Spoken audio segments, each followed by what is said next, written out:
Just a small lasering update. Materials. Now, as you know, I've just recently been cutting mild steel. The problem with that is the thickness I can get is the thinnest available 0.5 mil, thereabouts. Cuts well, no problems. As a potential solution to this, I've looked at tin plate. Now, tin plate is mild steel coated on both sides with tin. This is available in thinner sizes, and don't know why that's playing about. And I've managed to get some from a company called H.S. Walsh. They do clock supplies primarily. And I've got some, and I've got it in two thicknesses. 1/8 thou, which is that 0.2 mil, and also slightly thicker,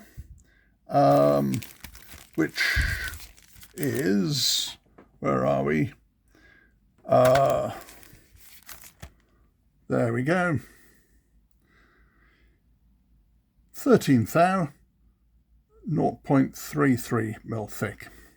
Now, I've been doing a little bit of a couple of test pieces. These cuts give me 10 mil squares. I've dropped this one, which is why it's a little bit bent. The upshot is that it cuts very, very nicely. Very, very little dross or cusp. You can't really see, but nonetheless, the result is a nice clean cut. No problems with it at all. I should be very, very happy to use that on a model. No issues whatsoever. If you can see anything useful there. So very nice result for me. Being tin plate, it'll solder very nicely. I had been worried that the tin surfacing might crawl back with the heat or something like that, but it appears absolutely fine and intact. There's no visible reason for me why not use it. You never know, of course, until you actually build a full model and use it, but it appears absolutely fine to me. If you all remember the old tin plate toys, they've lasted for decades and decades.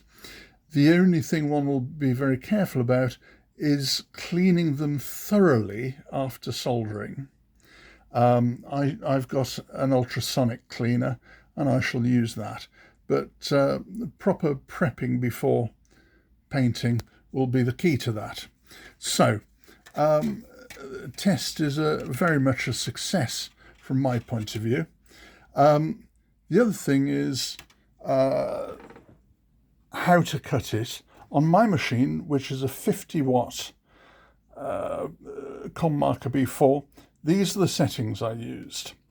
A straight line cut, a single pass at 200 millimeters per second, 100% power, 50 kilohertz. That's what I used, and this is for the 1/8 thou plate. Simple as that. And the 13 thou was again a line 200, two passes I made on that.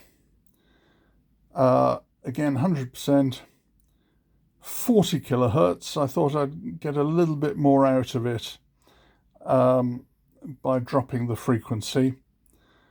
And that went through really very well. And that's for the 13th thou job. And you can see I only needed to do one test on that. And you can see on the remainder, that's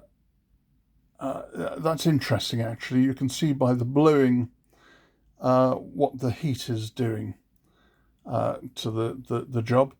This appears to distort less than the nickel silver, which is both interesting and useful. If I tip it on its side, you can see that even on that edge, it has distorted much less, which is quite useful for delicate stuff.